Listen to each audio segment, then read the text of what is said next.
All right. Hello and welcome everybody to another episode of the first Galactic podcast. My name is Nate. And I'm Noah. And today we have a special guest with us. His name is Curtis Smith from Smithfield, North Carolina. Correct me if I'm wrong there, Curtis. That's correct.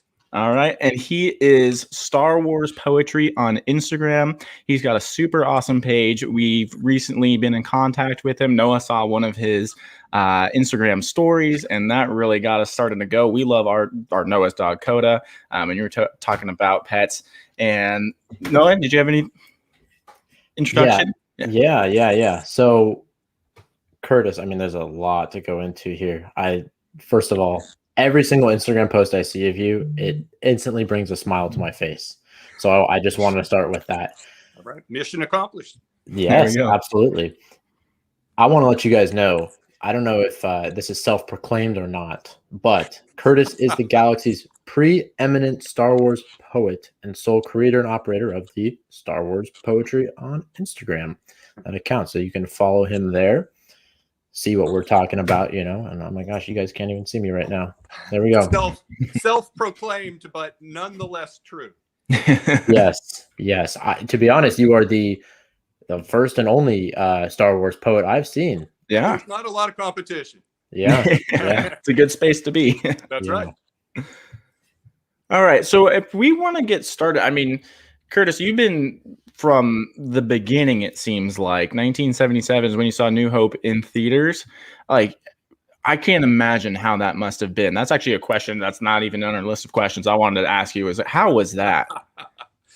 It was pretty good, but of course, at the time, nobody knew what it would become. So you never, it never feels like you're, standing astride history when you're sitting in the movie theater watching it as a 10-year-old.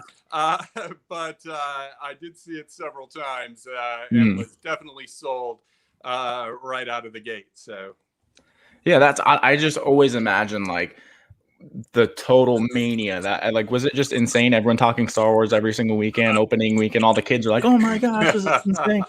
It was, but you know what? I tell my kids, sometimes we watch old television shows. We say, oh, well, let me show you Family Ties or, whatever.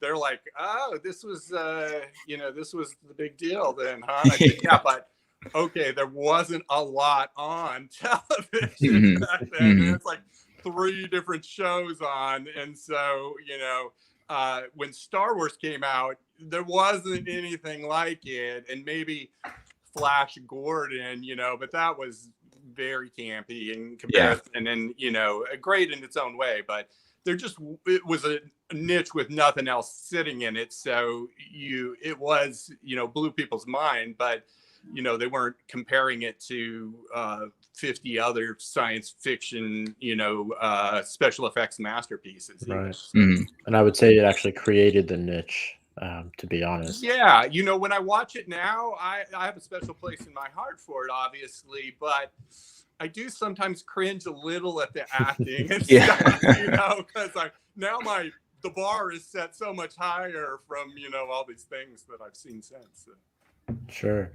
And you also mentioned to us that it's not your favorite movie, and actually Rogue One is your favorite movie. And I think I speak for both myself and Nate when I say it is ours as well. So I think we're kind of along the same lines of thinking when it comes to this movie. That's awesome. I don't often run into other people who find Rogue One to be their favorite. But for me, It has everything, it has everything in it.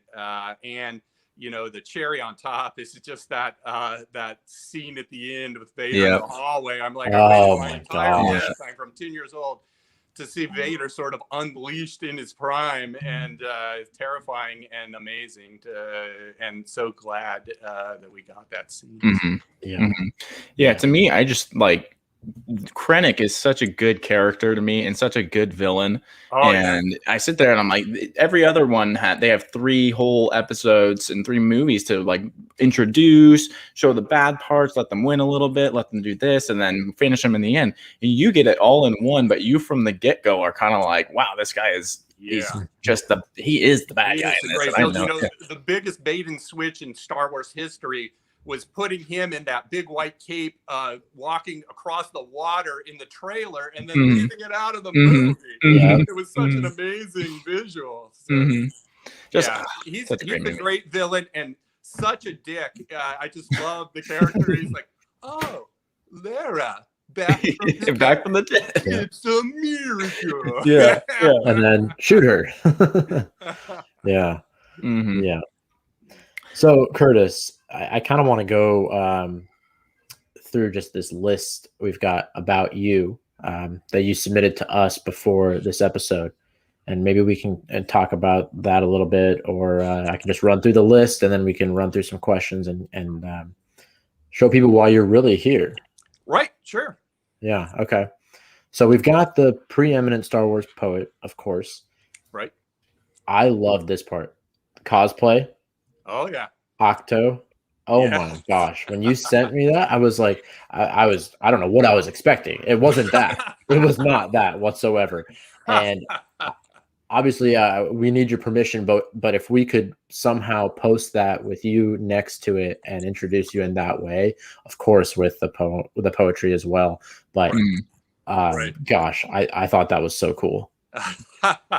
Yeah, that was definitely my brainchild. To the best of my knowledge, no one has ever done anything like it since. I've had some people approach me and ask, like, would you mind, if I did something similar? And I always tell them go for it. But I don't think anybody actually has. And it's a deceptively complicated costume you see in the video.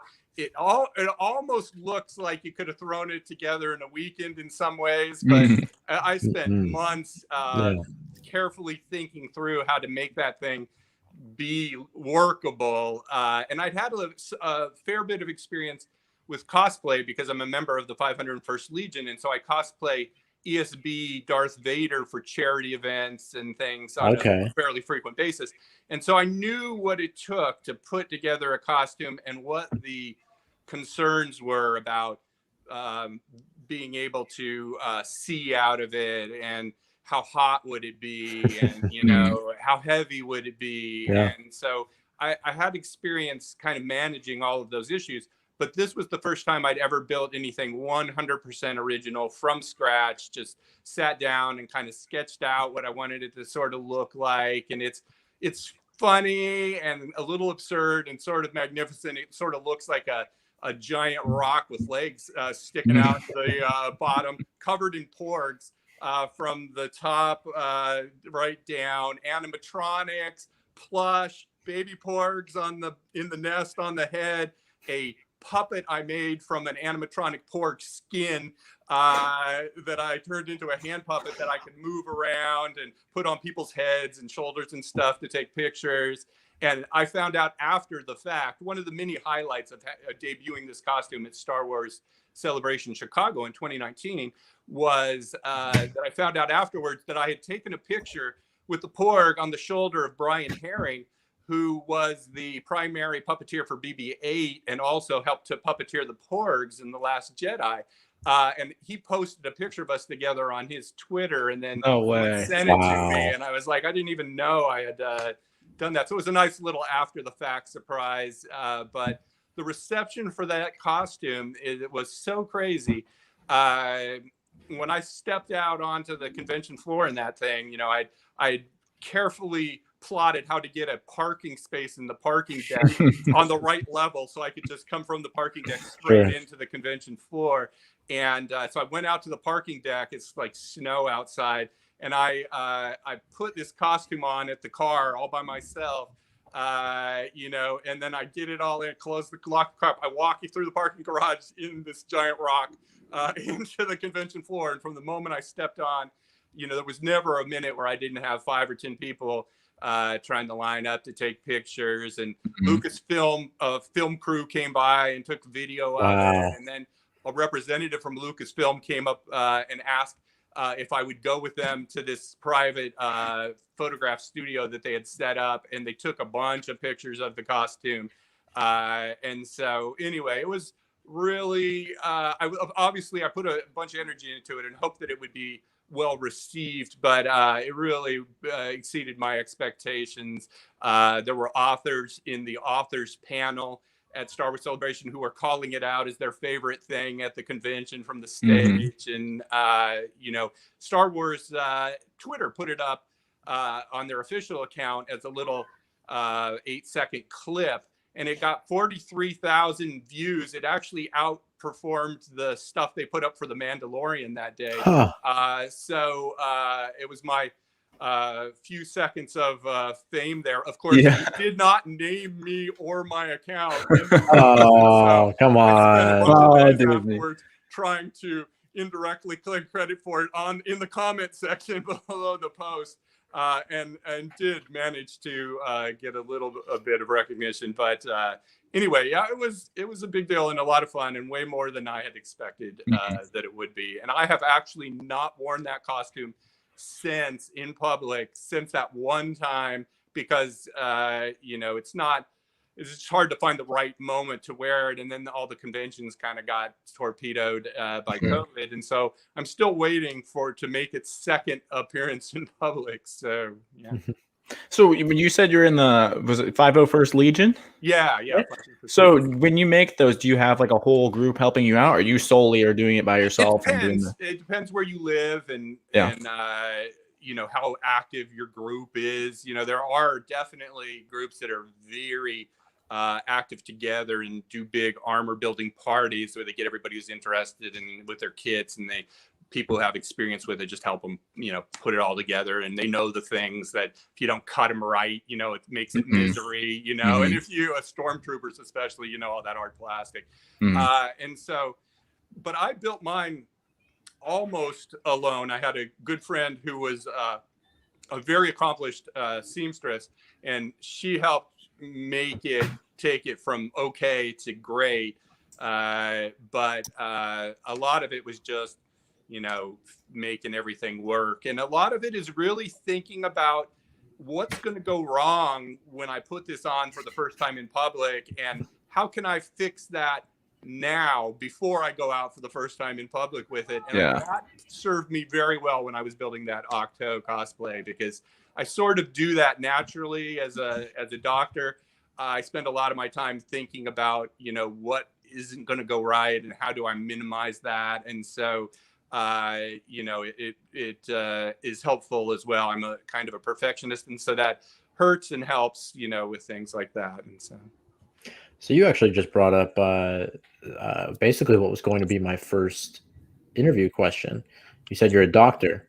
Right. So I have two questions. One is a follow-up from what you just said. One being, I kind of have a feeling you couldn't go to the restroom while you were wearing that costume. I could not. Yes. I didn't think so. Okay. Second, a bit more serious question. First one, when you're not thinking about Star Wars or writing Star Wars poetry, what are you doing?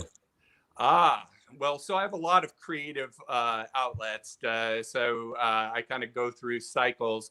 So if I'm not building costumes or writing poetry, then I'm exercising or taking care of my family. So I'm a licensed veterinarian and practiced for 18 years, and particularly covered all the exotic animals for the area I live in addition to the companion animals, the dogs and cats. And so anyway, I left private practice a few years ago to spend a little more time with my family. My kids were getting high school age, and so I thought if I don't maximize my time with them a little bit, they're not going to be interested by the time I do have time to do that. So I accomplished a lot already in veterinary medicine, so I left practice, and I've been running a busy household for a few years.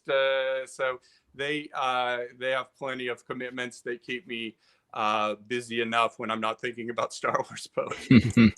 So I can now understand where the "my pet is a Star Wars" comes into play here. I got you now. I got you now. So I try to cross over when I can to bring in some of that. I set up some troops for the 501st Legion in our area with animal shelter events and things like that. So wherever I can kind of cross that line between what was my professional life and my hobby interests, I try to do that. Mm-hmm. So as the now that you're home with the veterinarian stuff being done, are you, I guess, are your kids also as into Star Wars? Is it just you? Is it the family and your friend you watch it with? Or the whole family has a pretty good baseline Star Wars. My youngest daughter is more into it than my wife and eldest daughter, and she's got a screen accurate Jawa costume that she comes out and troop with the 501st sometimes. That's awesome. She's a member of the Galactic Academy, which is what they're allowed to be in prior to being 18 years old when they officially join 501st. So we built that Jawa costume for her, and I have some pictures, not ones that I shared with you, but maybe I will in follow up of the two of us trooping events together, where I'm in Darth Vader and she's in the Jawa. So. That's awesome. That's fantastic. I was going to say we might have some people who are following, listening along, who are actually probably interested in that. You'd be surprised how many people we have that are like, "Oh, that would probably be awesome." So if you have links or something, you can send us, and we can share them in the description. Let people know how they can join and get involved. Yeah. Well, fortunately, the 501st Legion is not hard to find. They're if you go to 501st.com, they put themselves out there. They want people to join, and it is amazingly more accessible. While they do have some pretty strict standards, because their whole deal is screen accuracy. So they want the costumes to be real high quality because they are one of the groups that often does official events for Lucasfilm and commercials. And, even some of them were pulled in to do The Mandalorian, the first season, where you see the stormtroopers. Some of those were 501st members from the Bay Area. And so anyway, so there are some fairly exacting standards, but people are pretty friendly. And some of the costumes are not that hard to achieve. The very first costume I built was a Tusken Raider. And that is a very popular starting point for people. It's a lot of soft parts, so it's a lot of robes and things, and the sewing isn't particularly complicated. And, so that's a place that a lot of people will start. And I just used my official 501st Tusken Raider helmet, or we call them buckets, your bucket, to record a poem on my Instagram page. Yes, I've seen that was your most recent. A poem about Tusken Raiders and Jawa. So I put the helmet on. I think that is a fantastic segue into the first poem. What do you think? All right. So it won't be the poem I read with the Tusken Raider head on, but it's one that I do like to do as often as possible in public. And so I set myself challenges as a poet. Otherwise, it gets a little stale. And so one of the challenges I set myself was to write a humorous poem about the slaughter of the younglings at the Jedi Temple. And I felt like here's a topic that really lends itself to humor. Maybe, maybe dark humor, but humor nonetheless. And so this poem is called About That. Anakin, what a surprise! The Jedi have met their demise. We are so glad you're here. We were frozen with fear. Master Annie, what's up with your eyes? I love everything. I love everything about that. That is probably my favorite poem I've ever heard in my entire life. Oh my gosh! Well, this might be a great moment to say I did a poll on my stories one day because I was just curious. I said, how many people, for how many of my followers who happen to have read that story and responded to the poll, I was curious, how many of you get some other poetry, in your day-to-day life, and for how many people is my page, my posts and videos the only poetry that they really have in their normal routine? And the answer was 80+% of people had no poetry exposure on a regular basis, except for my Star Wars poetry page, which made me think a little. You know, maybe in addition to entertaining, I'm doing some good. So yeah, you definitely found your niche. I agree. Me and Noah try to think about that all the time, of like little things that we can do in our own podcast and our own platform and our own posts that are different than just posting a Star Wars meme, you know? Right. And it's like, we love Star Wars, but it's like, how do we bring some extra value to other people? And I think that's brilliant, because poetry, most people hear it and are like, oh, I don't want to listen to poetry. I'm not interested in that. But then when you get something that's actually funny and you can relate to, you're suddenly like, all right, well, it's not that bad. And you might even start thinking about your own, because you're like, well, that's kind of funny. I could probably come up with one that's funny too, you know? And right. Yeah. That is exactly right. And I'm afraid to say, on Instagram, the vast majority of the poetry you do run up against, if you happen to see any poetry on Instagram, is often long, blank verse about someone's heartache and failed love affair, or you know, it's a hard slog. And so I don't think those people are doing me any favors when I tell people, oh, I'm an Instagram poet, and they go, oh, great. Thanks for sharing that. So, you know, I'm trying to bring short, funny Star Wars based poems to Instagram. And that's the kind of poetry I would like to open my feed and see. And so it's the kind of poetry I'm trying to Curtis, how did you get into writing poetry? Yeah, well, so I've had people ask before, well, did you have a background in poetry? Right. The answer is definitely not. And so I grew up in a household where I had a father who would occasionally write some humorous poetry about the family dog, or some day-to-day topic. And so I didn't think writing poetry or funny poetry was that unusual. And also, I'm old enough that I grew up in an age when there were some poets that were a little more family household names than we have today. You know, Dr. Seuss loomed a little larger. Sheldon, Ogden Nash, and there were just poets writing funny poetry that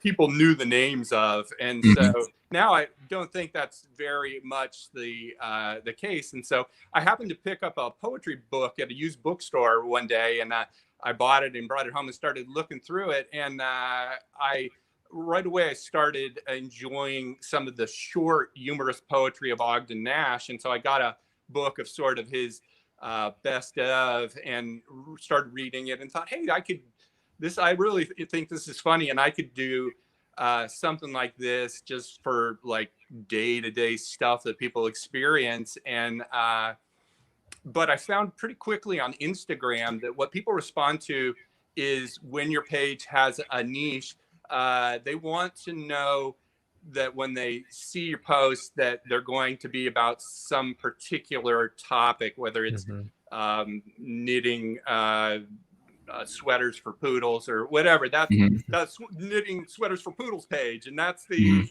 whatever page. And so just a general funny poetry page, I felt like had a little harder time getting traction. And so I pretty quickly decided to change it up to Star Wars. I thought, well, other than veterinary medicine, Star Wars is probably the thing that I know the most about and had spent the most time recently working on with my 501st Legion stuff. And so I started doing that, and it took off a lot faster than just the general poetry stuff was. So that's where I put my energy. And initially, I was just taking screen captures from the movies and overlying like haikus and short poems over them. But very quickly, I got contacted by this guy named Danny Kidwell. He has a page at Danny Kidwell _artist.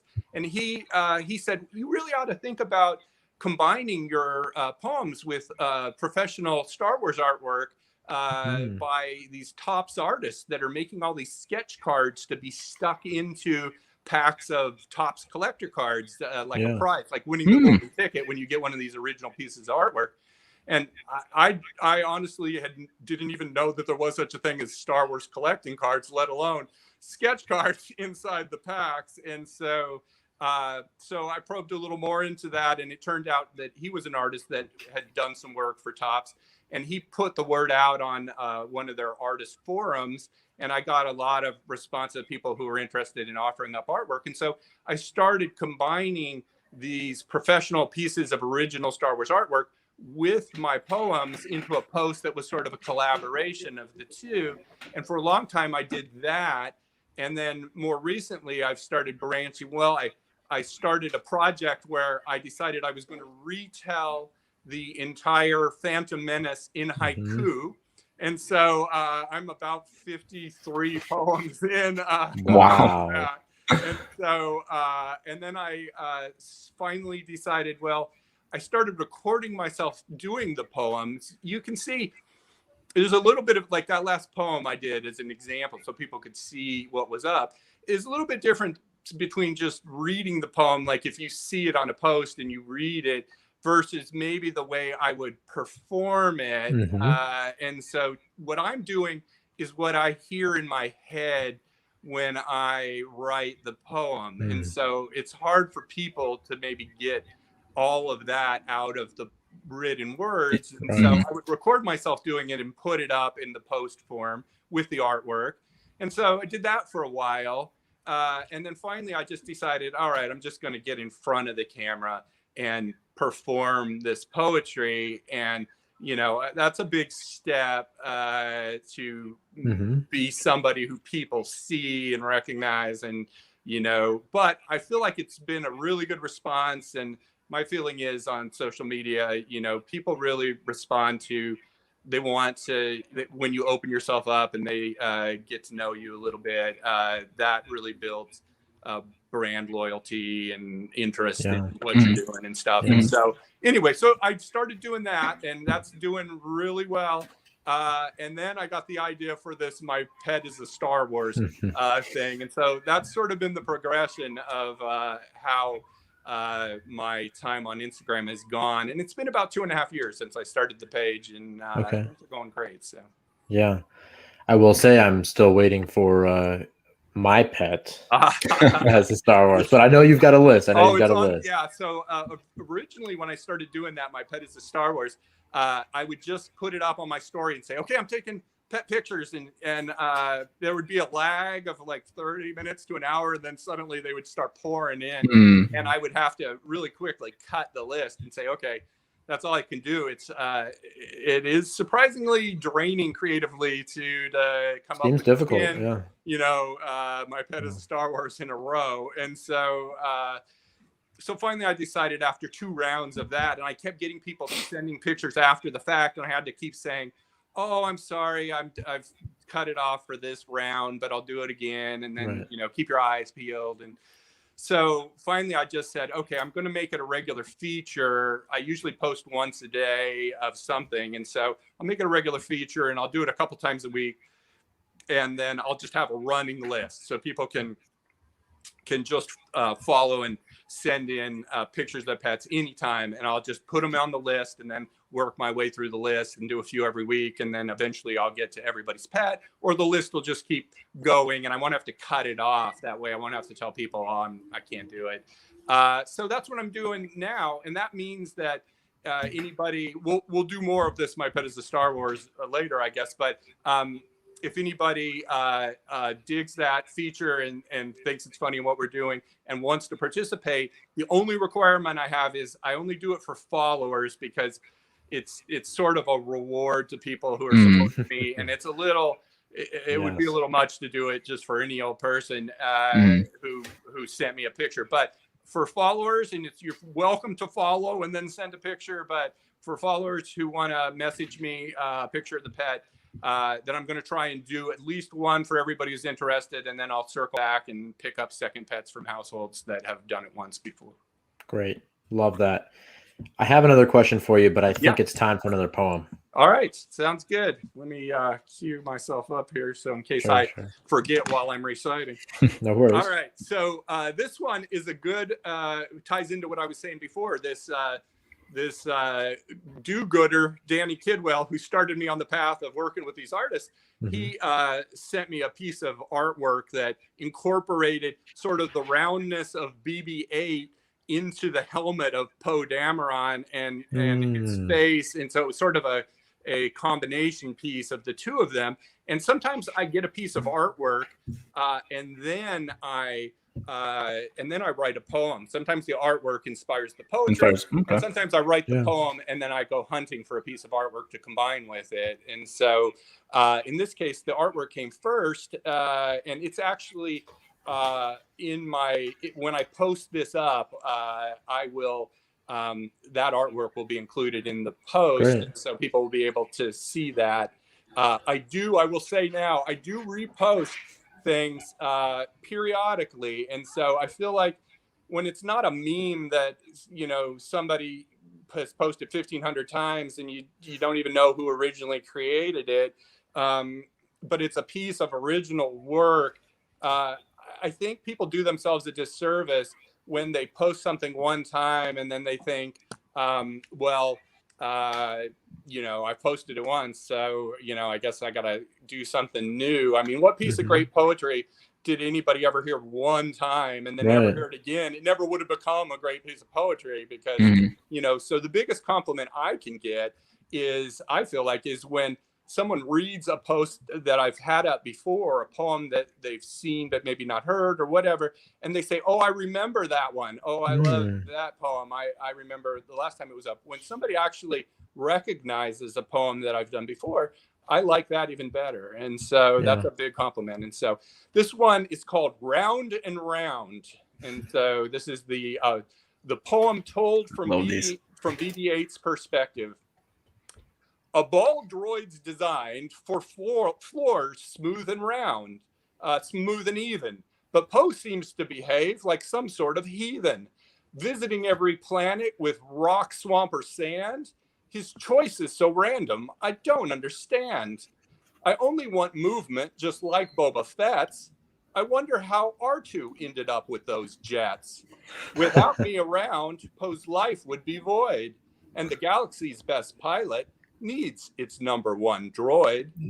Poe's special to me because he can comprehend. You don't need a heartbeat to be someone's best friend.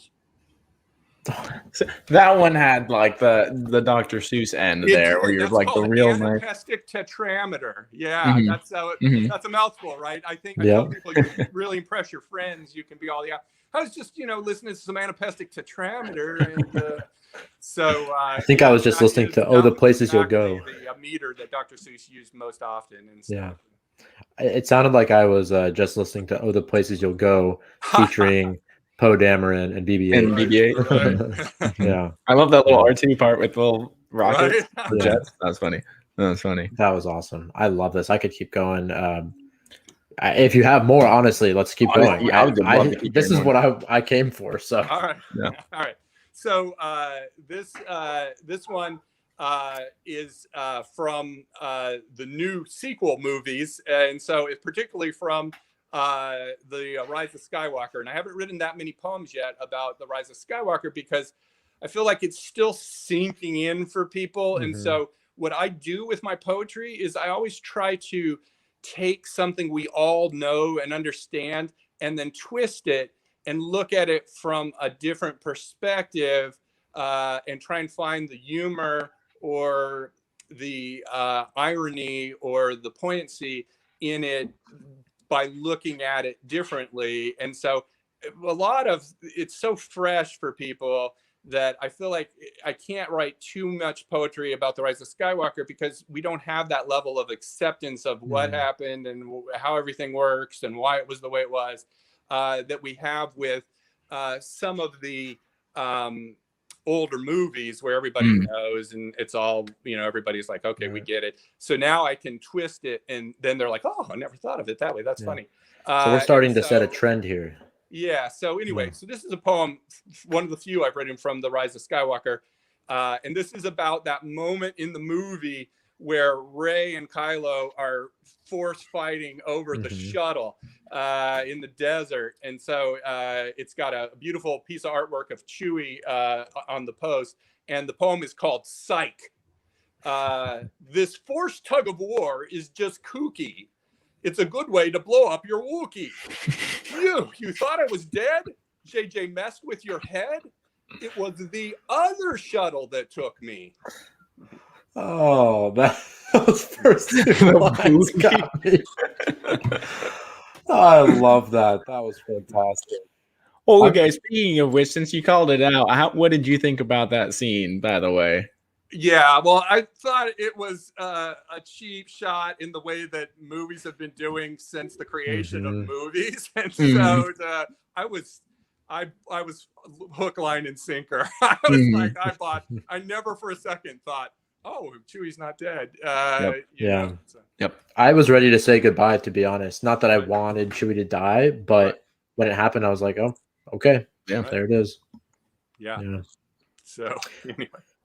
Well, I had a poem that I had meant to bring out when we were talking about the Octo cosplay and all the porgs and everything. So I love porgs. I love the creatures, not always the big sentient alien races, but the creatures of Star Wars. And I think maybe being a veterinarian is why I have a more interest in these animals, these pets, these smaller,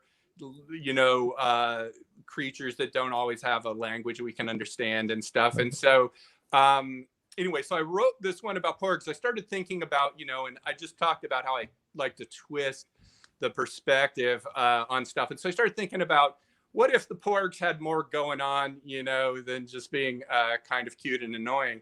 And so this poem is called Didn't See That Coming. Our galactic conquest proceeds unforeseen. The Wookiee has realized that we're not cuisine.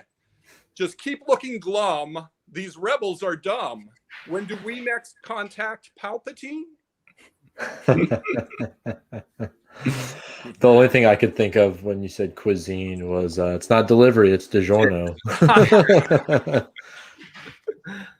Sorry if you hear some click-clack, and that's our dog in the background. Okay. Noise, but so that might be a good lead-in to talk a little more about the My Pet is a Star Wars. We told you how it came about. It was just an idea I had that I thought, well, this would be fun and entertaining, and then turned out to be really popular with the followers. And so I turned it into a regular feature. And so what I do when I write these ones and I'm sharing them with my wife is I'll read her because what I do is not just give the pets a Star Wars name. So I guess I didn't describe this. So when I do My Pet's a Star Wars, and I stole that title for the feature from, I don't know if it was maybe The Simpsons originally, whoever said, I'm a Star Wars, but it's if we Star Wars fans aren't geeky enough, we like to make ourselves seem even more geeky sometimes. And so saying, I'm a Star Wars when you're wearing a Star Wars costume is a funny way of doing that. And so I call the feature My Pet's a Star Wars. And what I do is take pictures someone sends in, and then I give that pet a Star Wars name and profession.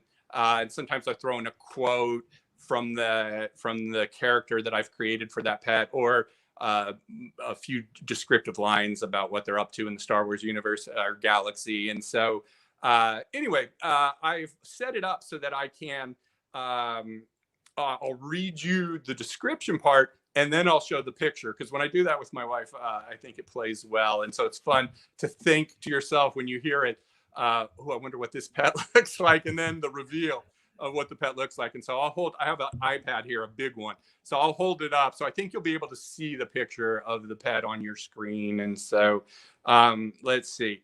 All right, this first one is Shrug Chilbin, Wampa Tracker on Hoth. To find your prey, you must become your prey. Okay, and so here's a picture of Shrug Chilbin. There it is. Oh my gosh.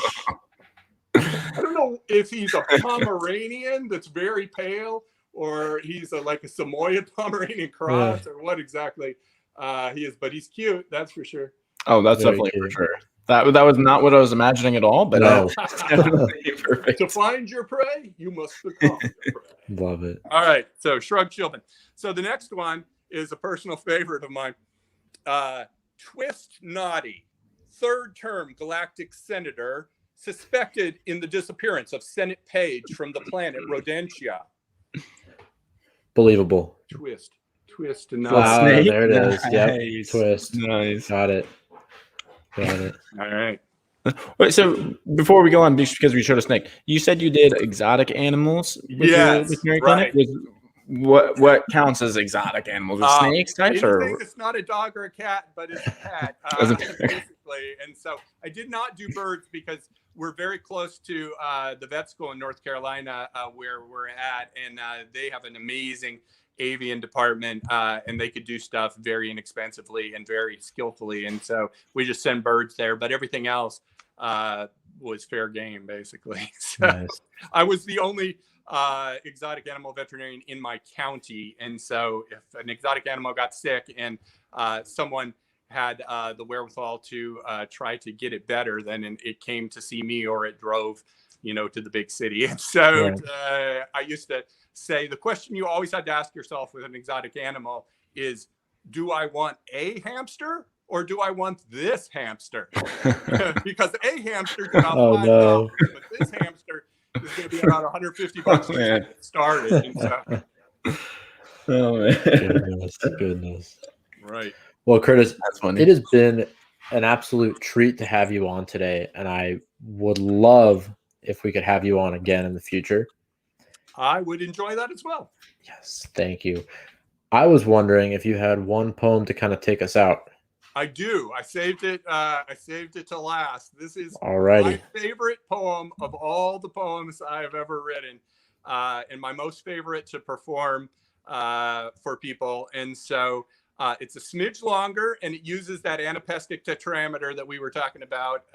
And so I'll give a tiny bit of background. So I just mentioned really liking the Star Wars creatures, some of the smaller, less obvious creatures. And so in Star Wars, for those who don't already know this, there's a species of cats that's pretty close to just a cat, and they're called Tuca.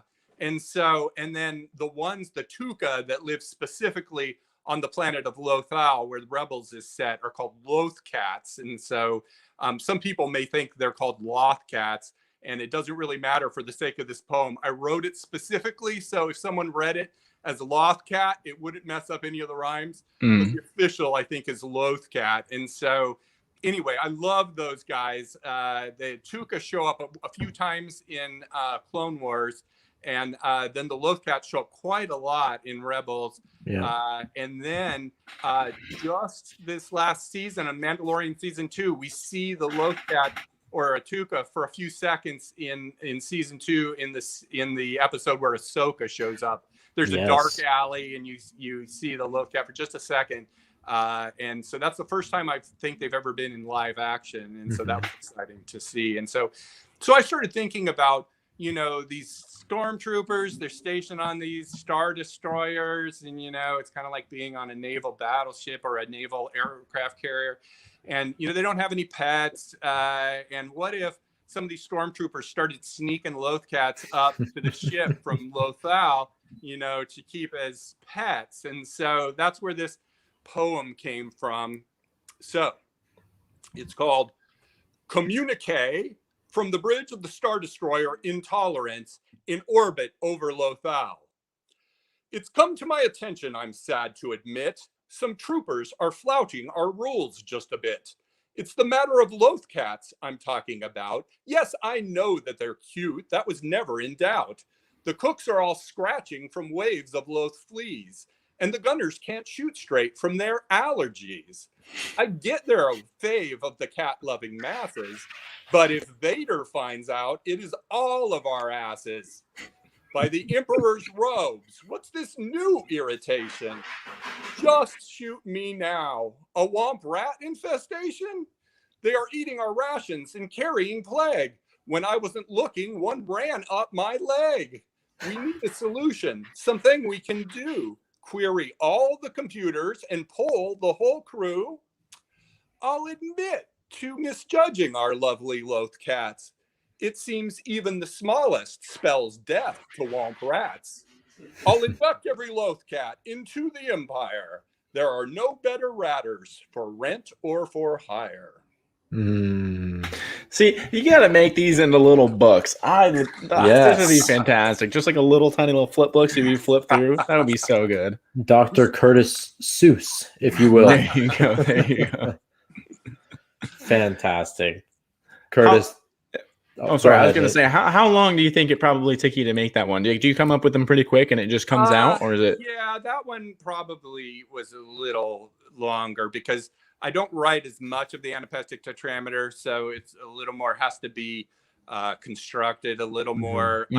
What I didn't read here today was haikus. I do a fair number of haikus because they're short and kind of cool. They have a strict form where, 3 lines, first line's 5 syllables, second line 7 syllables, third line's 5 syllables. So we kind of learned that in school, a lot of us. We do a little section on it. And so I like the haiku because it's very challenging to really say something meaningful or funny or whatever in such a small, confined way. Right.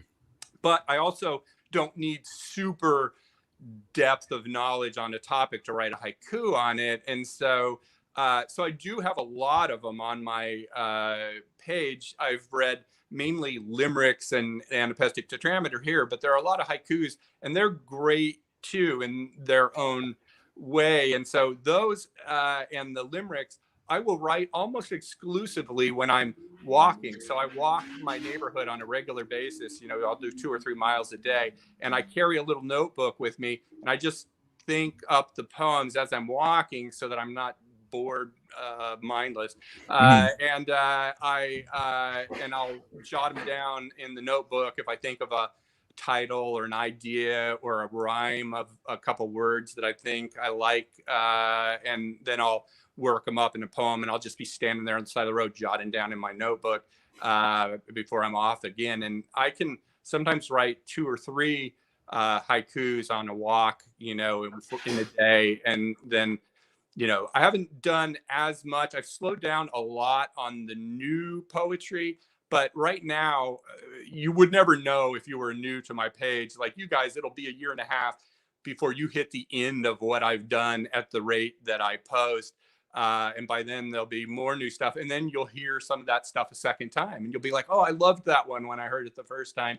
It won't seem like, oh, that again. And so anyway, I have 180 plus poems currently, all original, all written about Star Wars, and most of them funny. So what you got today was a small sampling of what I've done. And if we get a chance to spend time together again, never fear that I have somehow exhausted my ammunition for doing these readings on the show. And so to tip of the iceberg. Yeah, I was gonna say, if that is the Anakin one that you did earlier, is that on your page right now? Yeah, I there's a video of me reading it on the page right now. I don't know if the original post is up on the page right now. What I've done recently is I had everything I'd ever done up on the page. You could page back through 180 plus poems, but one, I don't think people do that very often. And I was just about to go do that. Yeah, I was going to scroll through to find it. Leave them wanting more is the goal in most situations. And so I would rather, right now there's about 100 poems up. All 50 of the haikus for the Phantom Menace are up. So you can go and track through, a fair portion of the Phantom Menace right now from start to finish, and they're numbered on the post, so you can follow very quickly through in order. And so I put all those back up onto the page, and then there's about 50 other posts that run the gamut from My Pet is a Star Wars, funny poetry with artwork, and videos, like reels is what Instagram calls them, but 30-second videos that I've created reading the poetry. So it's a pretty entertaining smattering of different things. Sure. And then I have all the others archived, and I will repost those things. You know, as I go forward, you'll see all the rest of it that's not up there already. But I like keeping that on reserve. I decided better than just having everything I've ever done up on the page all at once. It makes plenty of sense to me. I think we go through that same kind of conversation all the time. But again, Curtis, thank you so much for coming today. Thank you for sharing what you had with us. Yeah, I had a great time learning more about you. I love the poetry. I think it's so smart. I think you're doing something awesome. Same thing with your exotic thing. You found a niche where there's not a lot of people, and that must just be your thing because you're on it. And I love it. I know Noah likes it. We just watched 2 or 3 the other day. So we were cracking up at one of them. Well, so funny. my reach goal is to get myself one of those small panel rooms at Star Wars Celebration where they schedule at like 10 o'clock after everybody's gone for dinner and is off drinking, and there's like 4 people in the room, and to be able to have my own session and stand up there and you know, do these poems live for people who are interested. Yeah, well, that would be awesome. I think, no, are we closing out? I think it is time. Curtis Smith at Star Wars Poetry on Instagram. This is the first Galactic poetry read for the first Galactic podcast. And we typically take you out with a song that we hum very poorly. So if anyone has a Star Wars song they'd like to start humming, now is the time. Ooh, let's do the Cantina theme from A New Hope. Alrighty. All right. Do you want to start us off? Oh, yeah. Oh,